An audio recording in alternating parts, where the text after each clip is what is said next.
habeen wanaagsan daawadayaal ku soo dhawaada barnaamijka caawiya caalamka waa Cusmaan Cabdi Xasan qodobada wararkeena ugu waaweyn waxay kala yihiin hogaamiyaha garabka midig ee fog Giorgia Meloni ayaa sheegtay in ay doorashada ku guuleysatay ayna noqonayso gabadhii ugu horeysay ee dalka ra'iisul wasaare ka noqota Talyaaniga ayaana doortay waa muhiim in la fahmo haddii la doortay in aan maamulno qaranka oo aan matali doono dhammaan dadka Talyaaniga faahfaahin iyo warbixin ayaynu idinkaga haynaa wararkeena kalena waxa kamid ah in ka badan 40 qof ayaa ku dhimatay isku dhacyada booliska Iran iyo dibadbaxayaasha iyadoo madaxweynaha dalkaasina uu wacad ku maray tallaabo adag Titaanigii qaaradda Afrika 22 sano kadib musiibadii Joola ee Senegal dib ayaynu u eegaynaa annaga oo la kulanay dadkii ka badbaaday markabkaas kala soco BBC News Somali Television-ka raadiyaha online-ka iyo bogagga bulshada halkani waa London barnaamijkuna waa caawa iyo caalamka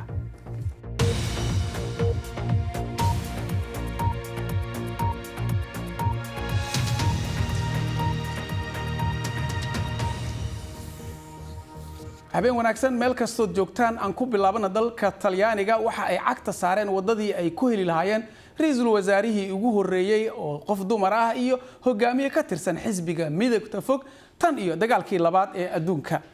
natiijada horodhaca ah waxa ay muujinaysaa in xisbiga Giorgia Meloni oo isbahaysi inuu la noqonayo labada xisbi ee kale ee midabka fog xisbiga dimuqraadiga ayaa isna guuldarro qirtay hadaladeedii ugu horeeyay waxa ay ku sheegtay in ay dalka midaynayso Jessica Baker ayaa warkan waxay ka soo dirtay oo diyaarisay Talyaaniga waxaana soo jeedinaysa Iman Shanfol muddo 4 sano gudahood Giorgia Meloni waxay hadda qarka u saarneed in ay noqoto haweeneydii ugu horeysay ee ra'iisul wasaare ka noqota Talyaaniga guusheeda waxa isha ku haya dhammaan Yurub Talyaaniga ayaana doortay waa muhiim in la fahmo haddii la doortay in aan maamulno qaranka oo aan matali doono dhammaan dadka Talyaaniga ujeedooyinka cadcad ay ku midaysan yihiin sababta ujeedooyinka waaweyn waa in aan u helnaa xoog siyaasadeed si aan u hubino in dadka Talyaanigu ay mar kale ku faanaan Talyaanimada Melena waxay maamuleysay baar ay ku lahayd tuulada Sivio muddo 15 sano ah qaybta waqooyiga Talyaaniga siyaasiyiinta inta badan waa dhanka midig laakiin waqti aan fogeyn xisbiga Meloni ayaa halkan laga diiwaangeliyay halka macaamiisha waxa aan dareemaynaa inay caan tahay Meloni waxa ay ballan qaaday taageero dheeraad ah waa muhiim inay ka soo baxaan ballanqaadkooda dadka halkan jooga waxay u baahan yihiin in la caawiyo howlgabku aad ayuu u hooseeyaa waxa kor u kaca qiimaha maciishada xaaladda laguma noolaan karo halkan qaybta hodanka ee Talyaaniga qorshayaasha mashruuc dhimista ee Meloni ayaa si wanaagsan loola dhacay waxayna ka soo horjeedaa horumarinta xuquuqda LGBT xisbigeedu waxa uu xuduudo ku leeyahay faashistaha cusub inkasta oo ay taasi diidan tahay ka siyaasad ahaan waa lagu kala qaybsan yahay marka la eego aragtida tusaale ahaan qaar badan oo u dooda xuquuqda dumarka ama xuquuqda aadanaha uma malaynay in ay tahay qof furfuran ayay tiri haweeneydani waan faraxsanahay sababtoo ah kani waa isbedel waan arki doonaa sidoo kale waa muhiim in markii ugu horeysay laga yaabo in haweeney Talyaani ah noo noqoto ra'iisul wasaare taasina waa wax cusub Talyaaniga taariikhda ayaa meel kasta ka muuqata laakiin haddii ay maanta tahay maalin taariikh ah codbixiyaashu kuma faraxsana waa ay ka daaleen deganaansho la'aanta siyaasadda Talyaaniga iyo in ay ka shakiyaan sidoo kale ballanqaadyada ay siyaasiyiintu sameeyaan guusha ololaha Giorgia Meloni ayaa war weyn u ah Talyaaniga iyo Yurub waa isbedel taariikhi ah laakiin shaki kuma jiro in xulafadeedu ay aad u liitaan taasina waxay wax u dhimi kartaa awooddeeda dawladnimo xulafada ay ku jiraan ragga taageersan Kremlinka Brussels waxa ay isha ku hayn doontaa doorashadan si ay u aragto haddii taariikhda Meloni ee ay kaga shakisan tahay Euro ay waqtigan xaadirka ah hirgelayso dalkan oo ah kan saddexaad ee ugu dhaqaalaha badan midowga Yurub siyaasad kasta oo liidata waxaa laga dareemayaa meel fog inuu xoogaysto xisbiga Giorgia Meloni waxay ahayd mid degdeg ku timid sanadkii 2021 waxay diiday inay ku biirto isbahaysigii balaarna ee dawladii Mario Draghi taasoo dhacday xilligii la soo dhaafay haddaba tallaabadaasi waxay u ahayd muhiim iyada oo xisbigeedana uu doorashadii hore uu helay 4% codadkii la dhiibtay maantana waxa ay heshay 26%. Meloni waxa ay u ololeysaa qaab wadaniyeed taasoo walwal ku ah golaha midowga Yurub laakiin midowga Yurub waxay carabka ku adkeeyeen baahida loo qabo in xiriir wanaagsan lala yeesho dawladeeda. Haddaba waxa sharaxaad inooga haya oo noo faahfaahinaya sida uu xaalka yahay Mark Lowin wariyaha BBC-da ee dalka Talyaaniga. Giorgia Meloni waxay astaan u tahay taariikh aanan horay jamhuuriyadda Talyaaniga looga arag in hogaamiye midigta fog jira uu noqdo ra'iisul wasaare. Waa iska caddahay inay noqon doonto ra'iisul wasaare kadib markii ay la kulantay madaxweynaha. Taa macnaheedu maaha in Talyaanigu uu si lama filaan ah dhanka midigta fog ugu janjeersaday. Sababtoo ah marka aad eegto doorashada, waddanku aad ayuu u kala qaybsan yahay midigta fog iyo bidixda fog si weliba siman. Waxay ku guulaysatay inay xulufo la samaysato Matteo Salvini iyo Silvio Berlusconi. Dalkan oo dadaalo badan galay tan iyo dagaaladii ka dhacay kadib, taas oo ku dhowaad 70 dawladood ay soo mareen dad kala duwan oo kala aragti duwan, iminka waxay u muuqataa in khad cusub la jeexay. markana waxaynu tagaynaa magaalada Rome ee dalka Talyaaniga waxaa qadka toos ugu jirta Shukri Saciid oo ah wariye ka howlgasha wargeyska Le Republic. Shukri soo dhawow doorashadii iyo howlaheedii warbixinadeedii wad ku dhex jirto waa la socotay marka hore bal waxaad war naga siisaa ra'iisul wasaarahan cusub dalka Talyaaniga sida looga arko. abo waa dhawahay waa mahadsantahay fursadan aad ii siisay inaan arrimahan kaaga waramo. ra'iisul wasaarahan sida warbiximaha hadda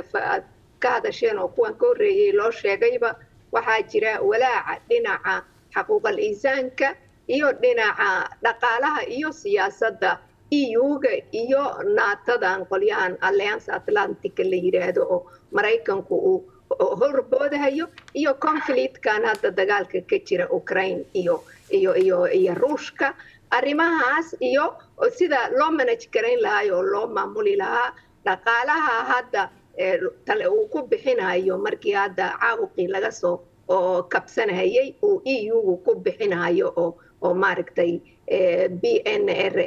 dhaqaalahan la yiraahdo oo kuwan ay ugu talagaleen inay wadamada ku horumariyaan iyo reformyo badan oo xagga progresska samaynayo oo xuquuqul insaanku ku jiro oo ku jirto judiciary-gu ku jiro oo cadaaladdu ku jiro oo siyaasaddu ku jiro dhaqaaluhu ku jiraan oo cimiladu ku jiro maaragtay sidii looga tanaasuli lahaa arrimahan xataa ruushka gaaskan oo cunaqabataynta ku samaynayo oo gaasha dabiiciya loo samayn lahaa waxyaabahaas oo dhan yaa lagu kala fikrad gedisan yahay marka walwalka ugu weyn waa walwal siyaasadeed weyn. waa tahay Shukri walwal siyaasadeed ayaa sheegtay wargeysadana qofka intuu soo socdo wax badan ay ka qoreen isleeyahay marka maalmihii u dambeeyay sida ay wargeysada uga hadleen waxa ay ka qoreen bal wixii u dambeeyay ee qoreen maxaa kamid ahaa. waxyaabo badan bay qoreen waa wargeysyada muhiimka ah oo dhan waa ka soo horjeedaan sababtoo ah wadankan dhaqan ahaan wuxuu u leeyahay horta wadankan waa wadan midigtu ay aqlabiyad ku leedahay weliba magaalooyinka yaryar iyo gobolada ay aqlabiyad weligeed ku leedahay laakiin qolyahan central leftiga ah iyo magaciisiigu ayagu establishmentiga iyo dhaqaalaha iyo magaalooyinka waaweyn iyo dadka aqoonta leh ay aad iyo aad ugu xoog badan yihiin madaxweynayaasha qarankana weligood iyo allahood madaxweyne midig ka yimid muusan noqon madaxweynaha qaranka looma dooran marka awood baa lagu muquuninayay aqooneed iyo magaciisii baa lagu xakamaynayay qolyahan maaragtay midigta fog oo maaragtay Mussolini xisbiyadiisa ay ka soo jeedo gabadhan oo calaamadiisa ay wadato oo calaamadan fiamma tricolore oo ay wadato dabku ka baxayo calanka Soomaalida calanka Talyaaniga oo meesha suran yahay waa calaamadii Mussolini oo movimento sociale la dhihi jiray social movement oo aysan ayadu inkirsanayn oo ay ayidsan tahay way marka waa la caabiyay dhibaatooyinka ay geysteen dagaalkii labaad oo adduunka iyo dagaalkii ay ku qaadeen gumaysigii guracnaayo ay ku qaadeen Afrika iyo Soomaaliya iyo Itoobiya iyo Eritrea marka waa la iska caabiya laakiin hadda markan waxa weeyaan xargahay goosatay aad iyo aad bay u caddahay inay talyaanigu waa tahay shukri markaan xargahay goosataa tiri marka xisbigan talada qabtay ee midabta fog madaxtinimadooda maxay uga dhigan tahay dadka soo galootiga dadka soo galootiga waxay uga dhigan tahay aboowe caqabado badan bay abuurhayaan ayagu hadda xisbigan magacay bedeshay oo Italian Brothers walaalaha talyaaniga ay ka dhigteen waagii hore nin Gianfranco Fini la yiraahdo ya labadii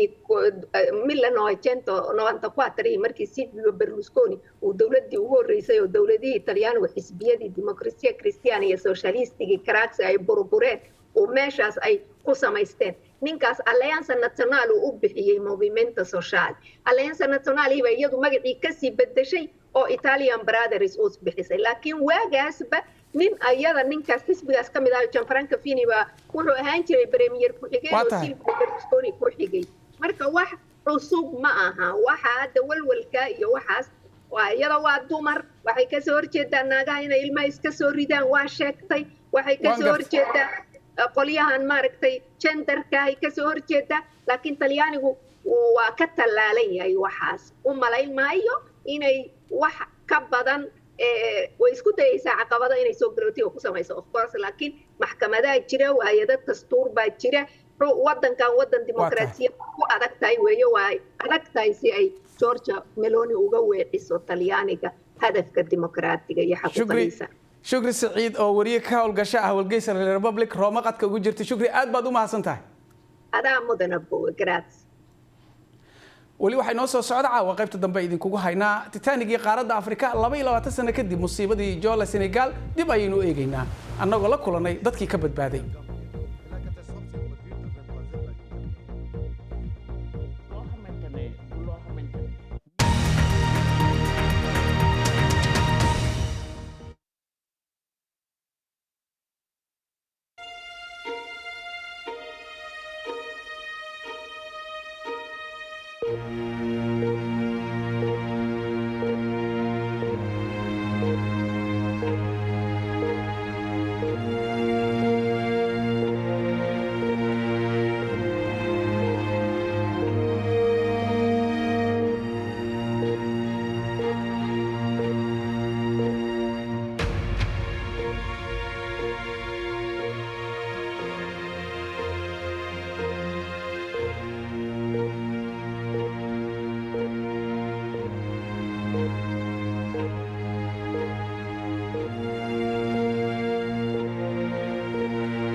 afrikada bari waa 8:14 daqiiqo toos ayaad noo daawanaysaan caawiya caalamka aan idin xusuusiyo qodobada wararkeena ugu waaweyn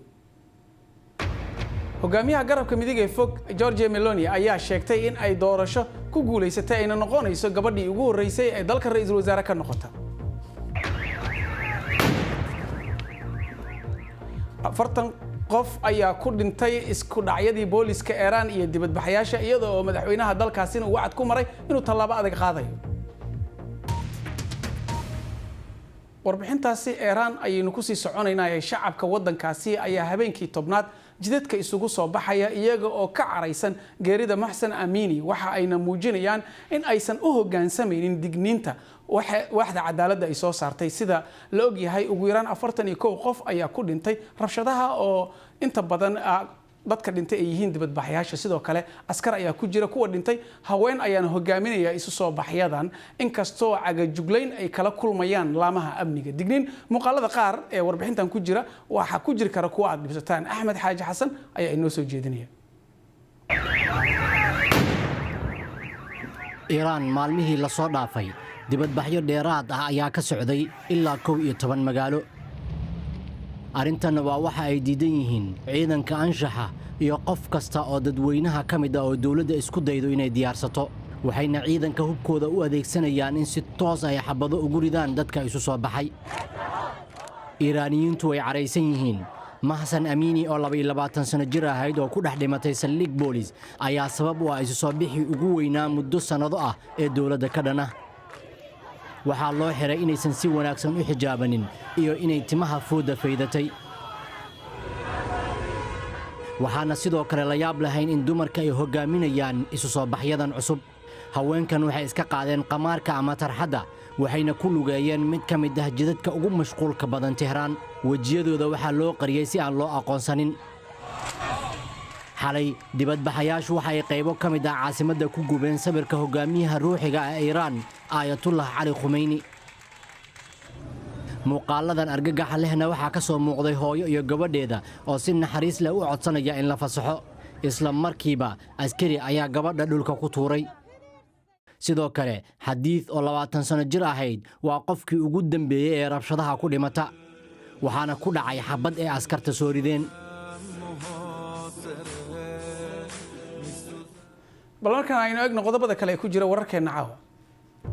dibadbaxyo looga horjeedo dawladda ayaa ka dhacay dhowr meel oo ku yaala duleedka magaalada Tunis ee caasimadda Tunisia. dibadbaxayaasha ayaa ku dhaliilay maamulka madaxweyne Qays Saciid in uu ku guuldareystay in uu wax ka qabto sicir bararka iyo sare u kaca qiimaha badeecooyinka daruuriga. dibadbaxayaasha ayaa sidoo kale sheegay inay ka caraysan yihiin ninkii ay booliska dhibaatada ugu geysteen in uu suuqa ku iibinayay qudaar ogolaasho la'aan taasoo ahayd tii ay ka kacday kacdoonkii carabta 2011.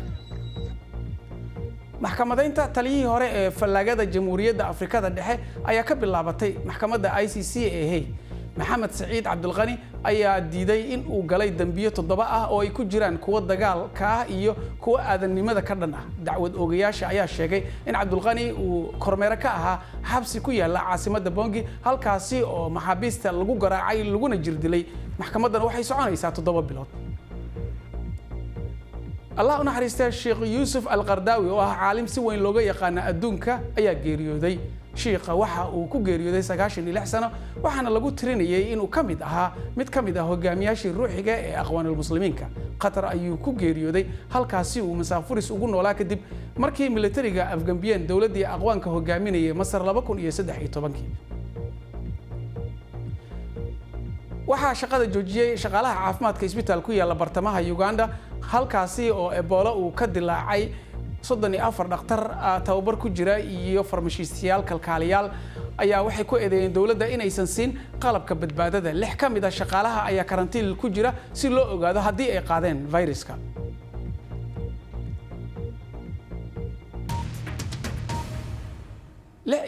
kii September 2002 markabkii Jola ee dawladda Senegal ayaa wuxuu ku degay xeebta Gambia waxaana ku dhintay in ka badan 1800 qof iyadoo oo ay badbaadeen 64 qof. waxa lagu tilmaamaa musiibo bad ka dhacda adduuntii labaad ee ugu weyneed taariikhda. dhimashada waxa ay ka badan tahay markabkii Titanic. sanad guuradii 20aad BBC-da waxay baaris ku samaysay sida musiibadaasi ay u dhacday. waxaanu idin haynaa sheeko murugo leh mid ka mid ah dadkii badbaaday waatan beel sheego oo soo jeedisa. C'est dans les eaux territoriales gambiennes. badda Gambia masiibo ayaa ka dhacday 11 habeenimo. waa wax kuwa aan arkin xitaa aysan weligood ilaawi doonin iska daa kuwii arkaya. 26 Sebteembar 2002 Jola oo ah doon ay lahayd dowladda Senegal ayaa ku quusatay xeebaha Gambia. waxaa jiray 22 qof oo annaga naga mid ah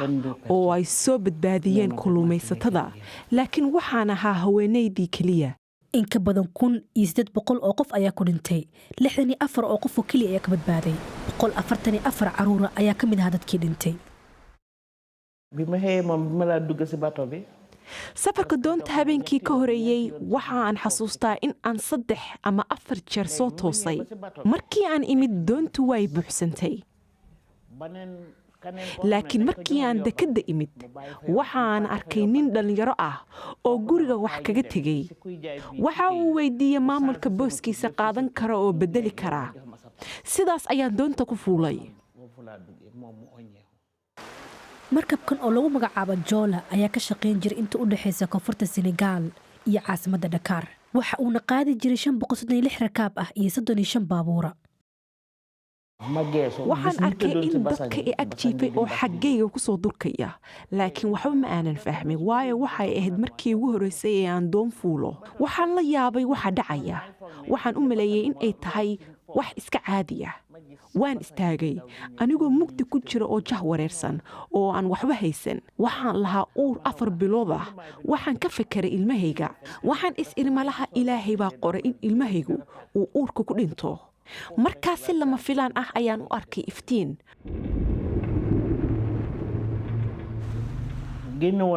oo waxaan gartay in aan biyaha ka soo baxay.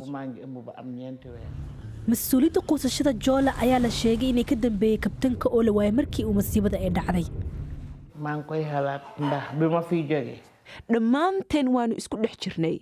mid nool iyo mid dhintayba biyaha ayaan dul heebaabaynay.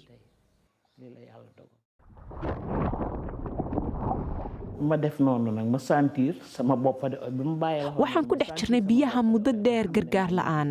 haddii aanan helin gargaarka dhimashada intaa leeg ma aysan jirin. ilaah baa og in aan ka badbaaday isaga ku mahadsan.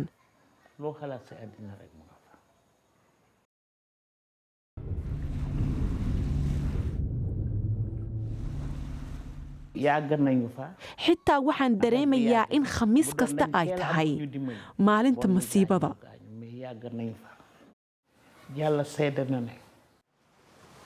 sanad guuridii 20aad dowladda ayaa u dhisaysa meel lagu xusuusta laakiin dhibanayaal badan ayaa weli ku baaqi in burburka la soo qaado.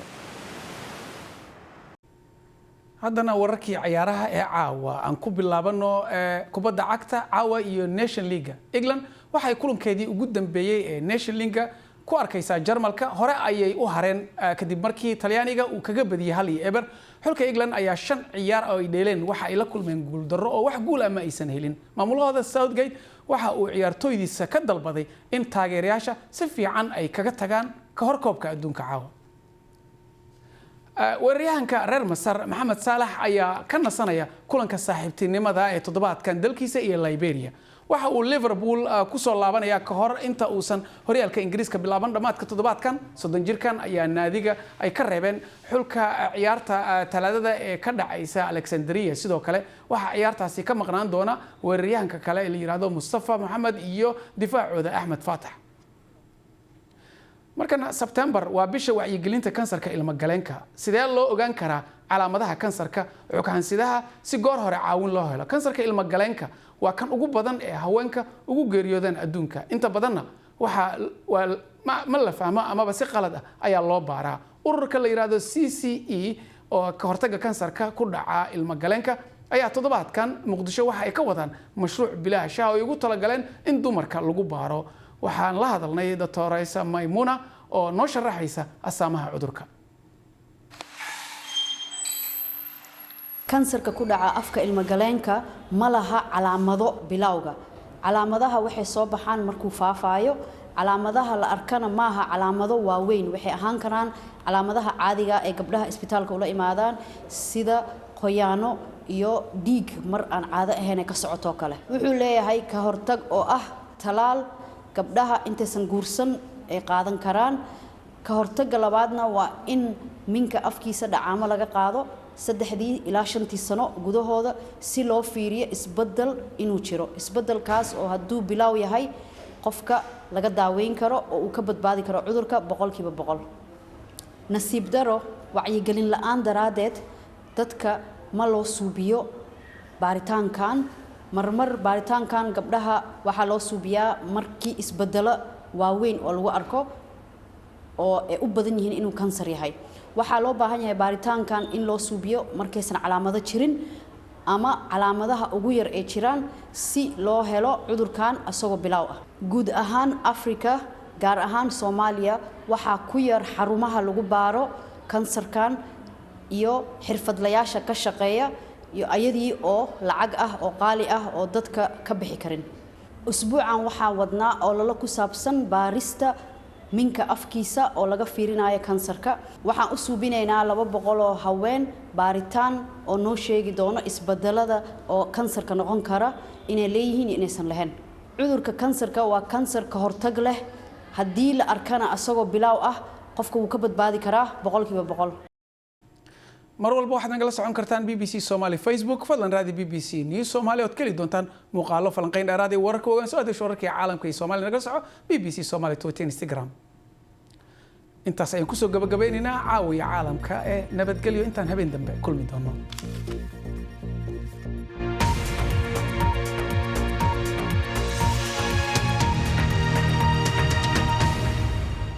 Thank you.